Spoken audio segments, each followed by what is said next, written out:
Hello there and welcome. I'm so glad you've chosen to spend a few moments with us today as we open up God's Word and see what it has to say to our lives. If you've ever looked at your own family with all its quirks and cracks and wondered if there's any hope for real peace and purpose, I want to encourage you to stay with me through our entire time together because I believe God has a word of profound hope for you today. We're going to uncover how God's original design for your family is not only beautiful, but also resilient enough to handle the realities of our broken world. The Bible speaks often of the home, of lineage, and of the relationships that shape us more than any other. In the book of Joshua, after years of wandering and warfare, the leader of Israel stands before the people and draws a line in the sand for everyone to see. He declares in Joshua chapter 24, verse 15, "But as for me and my house, we will serve the Lord." That single powerful declaration sets the stage for our entire discussion today, a commitment that can transform a group of people living under one roof into a true God-honoring family. There's a deep longing in the human heart, isn't there? A desire to belong, to be known and loved unconditionally. We often expect to find that perfect sense of belonging within our family, but reality can sometimes fall painfully short of that ideal. We carry the joys of precious memories right alongside the scars of past hurts, and navigating that complicated landscape can be one of the most challenging parts of life. It's in that mixture of joy and pain, of hope and disappointment, that we so desperately need a perspective higher than our own, a grace that can cover our failings and a wisdom that can guide our steps. Let's begin by looking at God's original blueprint for the family, the way it was intended to be from the very start. When you open the scriptures to the book of Genesis, you don't get very far before you see God instituting the very first family. In Genesis chapter 2, verse 24, it says, "Therefore a man shall leave his father and mother and be joined to his wife, and they shall become one flesh." This wasn't an afterthought or a secondary project for God. It was a foundational element of his creation, designed to be the primary context for human flourishing and for reflecting his own relational nature. I remember when my wife and I decided to build a small woodshed in our backyard many years ago. I'm not much of a carpenter, and I foolishly thought I could just start nailing boards together based on the picture in my head. A few hours in, the structure was leaning, the angles were all wrong, and the whole thing looked like it would collapse in a stiff breeze. My wife ever so wisely came out with a cup of coffee and the crumpled up blueprint I had tossed aside earlier. When we started following the plan line by line, the shed came together strong and true. In the same way, God has given us a blueprint for our families, and when we ignore it, our homes can begin to lean and wobble under the pressures of life. The divine design is about more than just a man and a woman. It's about partnership, companionship, and a shared mission. God said in Genesis chapter 2, verse 18, "It is not good that man should be alone. I will make him a helper comparable to him." That word helper doesn't imply inferiority, but rather a vital and necessary strength, a partner who comes alongside to complete the picture. The family was designed to be a team, a safe harbor where two people, and eventually their children, could face the world together, building a life of shared purpose under God's blessing. Now, if God's blueprint is our starting point, what does that really mean for us on a Tuesday morning when the kids are yelling and the bills are due? It means that the ultimate purpose of your family is not just your own personal happiness, though that can be a wonderful byproduct. The ultimate purpose is to bring glory to God, to be a small reflection of the love, commitment, and community that exists within the Trinity itself. Your family is meant to be a training ground for godliness, a workshop for sanctification, and a lighthouse of God's love to a watching world. This understanding should bring us a great deal of reassurance because it takes the pressure off of us to be perfect. God knows we are not perfect, which is why He gave us His Word and His Spirit to guide us. When we align our family's mission with God's mission, we find a new sense of direction and stability, knowing that we are part of something much bigger than ourselves. We can rest in the knowledge that His design is good, His plan is trustworthy, and His grace is sufficient for the task He has set before us. So if that's God's perfect blueprint, why do our family photo albums often tell a different story, one filled with more mess than masterpiece? This brings us to our second point, navigating the messy middle, the often difficult reality of family life in a fallen world. The moment sin entered the world in Genesis chapter 3, it immediately fractured the family, introducing blame, shame, and conflict where there had once been perfect unity.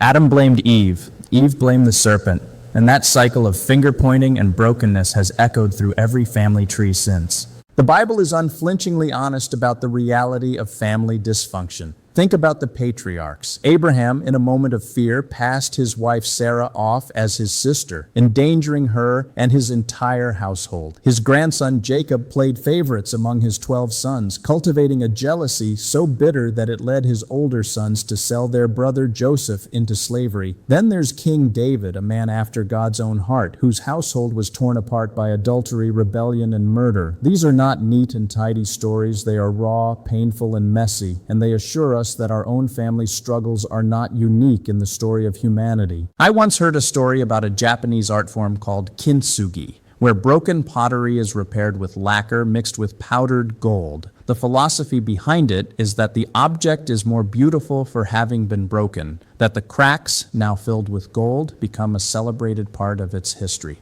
This is a beautiful picture of what God's grace does in our messy families. He doesn't throw us away because we are broken. He specializes in mending our fractures with the gold of His grace, making our families more beautiful and resilient than they were before. The very cracks that we try to hide become the places where His redemptive power shines most brightly. The key to navigating this messy middle is found in a single transformative word: grace. Grace is the unmerited, undeserved favor of God, and it is the only currency that has any real value in the economy of family relationships. The Apostle Paul writes in Ephesians chapter 4, verse 32, "And be kind to one another, tender-hearted, forgiving one another, even as God in Christ forgave you." That is the central operating principle for a healthy family. The commitment to extend the same forgiveness to our spouse, our parents, or our children that God has so lavishly extended to us through the cross of Jesus Christ. This insight should bring us tremendous comfort and a deep sense of relief. You don't have to pretend that your family is perfect, and you don't have to carry the crushing weight of past failures. Instead, you can see the mess not as a sign of ultimate failure, but as an opportunity for God's grace to do its most powerful work.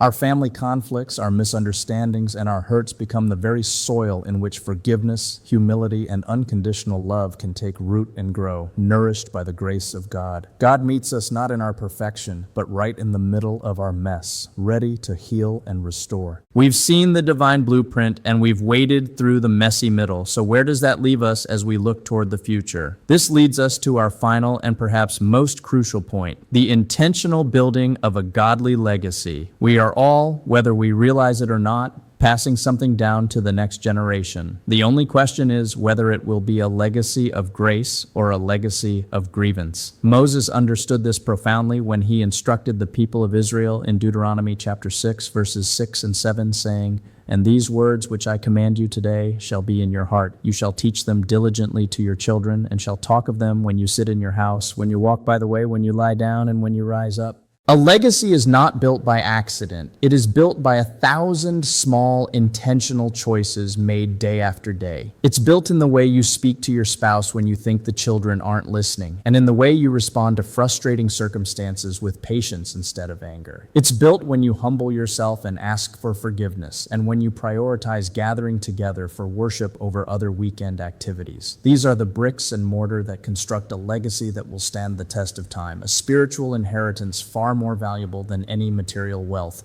I recall visiting an old cathedral in Europe one time, a magnificent structure that had taken over a century to build. The guide told us that the men who laid the foundation knew they would never see the finished spire, and the men who carved the stones for the walls knew their grandchildren might be the ones to finally install the stained glass windows. They weren't building for themselves, they were building for generations they would never meet, contributing their small part to a grand and lasting legacy. In our families, we are called to be those kinds of builders, laying a foundation of faith and character today that will support and bless our children, our grandchildren, and even our great-grandchildren long after we are gone. Building this legacy is not about creating perfect children or having a flawless family life. It's about consistently pointing your family toward the cross, modeling a life of repentance and faith, and creating a home environment where the grace of Jesus is the air that everyone breathes. It's about reading the Bible together,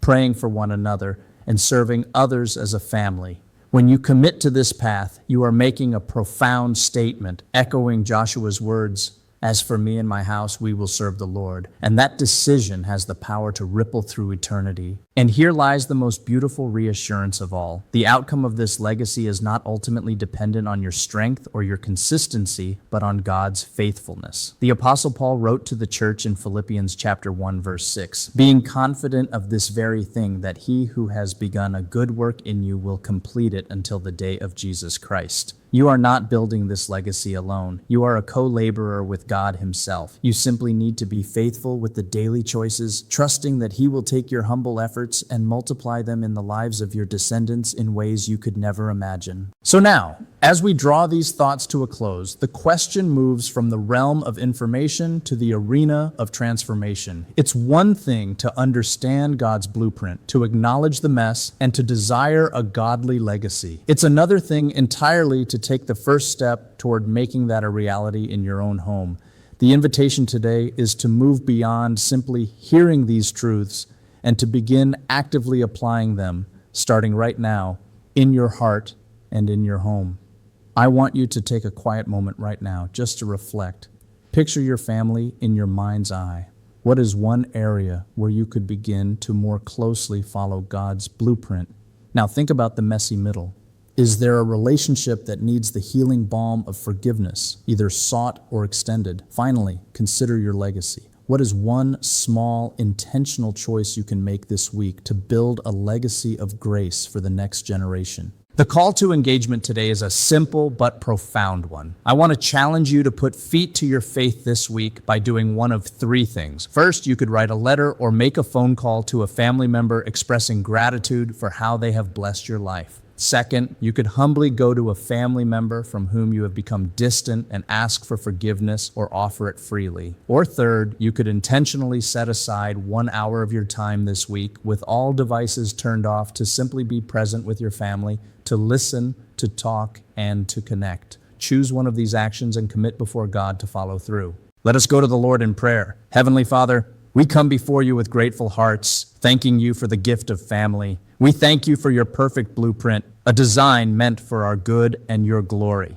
Lord, we confess that our homes are often messy, that we fall short, and that we hurt the ones we love the most. We ask for your forgiveness, and we pray for the courage to extend that same grace to one another, to mend what is broken with the gold of your redemption. Father, equip us to be intentional builders of a godly legacy, one that points generation after generation back to the hope that is found only in your Son, Jesus Christ. Give us the wisdom to know what to do and the strength to do it, we pray in his precious name. Amen. And now may you go from this time with a renewed vision for your family. May the Lord bless you and keep you. May the Lord make his face shine upon you and be gracious to you. May the Lord lift up his countenance upon you and give you and your entire household his peace.